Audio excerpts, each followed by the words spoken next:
The Vanishing Hitchhiker, a terrifying true story. Every truck driver has stories. Some talk about exhaustion, others about the eerie feeling of being completely alone on the road. But Mark Reynolds, a seasoned trucker from Texas, never imagined he would become part of a legend. One that would haunt him for the rest of his life. It was the fall of 1994, and Mark was hauling cargo through Route 87 in Arizona, a stretch of road infamous for its eerie silence and tragic history.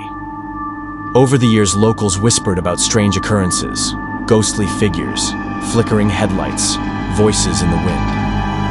Mark had always dismissed these stories as superstition, until that night. The night the darkness felt alive. The night he met her. The girl in white. It was past midnight, and Mark was driving through a desolate area with no streetlights, no houses, just endless road cutting through the darkness. His radio crackled with static, and the only sound was the rhythmic hum of his truck's engine. Then, in the distance, he saw something. A lone figure stood on the roadside, a young woman in a flowing white dress, her long dark hair cascading over her shoulders. She was barefoot, and her arms were wrapped around herself, as if she were freezing. Something about her felt off. Mark wasn't the kind of man to leave someone stranded, but as he slowed the truck and got a closer look, a cold shiver ran down his spine. She looked too still, her movements too unnatural. Yet, when she turned toward him, her eyes, sad, hollow, and pleading, made it impossible for him to drive away. Mark pulled over. As he leaned over to roll down the window, the night seemed to grow quieter. The crickets stopped chirping. The wind stilled. The girl stepped forward. "Can you take me home?" she whispered. Her voice was soft, almost distant, like an echo from far away. Mark hesitated. He felt an unexplainable chill in the air. But against his better judgment, he nodded. "Sure. Hop in." She slid into the passenger seat without a sound. The moment she shut the door, the air inside the truck turned freezing cold. The ride mark adjusted the heater, but no warmth came. He tried to make small talk, but she barely responded. Her dress was damp, not just slightly wet. It looked like she had been standing in the rain for hours, but there hadn't been a drop of rain that night. She sat perfectly still, hands folded in her lap, staring out the window. Mark cleared his throat. "So, where are you headed?" She murmured an address in Winslow, Arizona, about 40 miles away. As they drove, Mark's unease deepened. Every glance at her reflection in the mirror sent a chill down his spine. Her reflection was faint, almost transparent. His grip on the steering wheel tightened. Then, something even stranger happened. Mark watched the road ahead, yet in his peripheral vision, he swore he saw her lips moving. But no sound came out. She was whispering to herself. The vanishing. After what felt like an eternity, they reached the destination, a large, decaying Victorian house with a rusted gate and a dim porch light flickering in the darkness.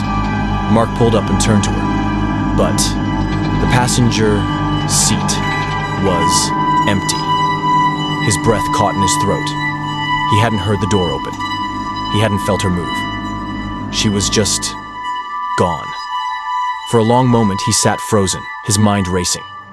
Then, slowly, he stepped out of the truck and walked toward the house. A feeling of dread settled over him as he knocked on the door. After a moment, an elderly woman answered. Mark swallowed hard.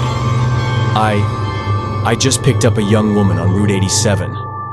She asked me to bring her here. But he hesitated. She disappeared before I could say anything. The woman's face drained of color. Her hands trembled as she gripped the doorframe. "What did she look like?" she whispered. Mark described her. Long, dark hair, a white dress, hauntingly sad eyes. The woman gasped, covering her mouth. "That's my daughter, Emily," she said, her voice breaking. She died 25 years ago. Mark's heart stopped. The woman's eyes glistened with tears. She was coming home from a school dance when a truck hit her on Route 87. She paused, taking a shuddering breath.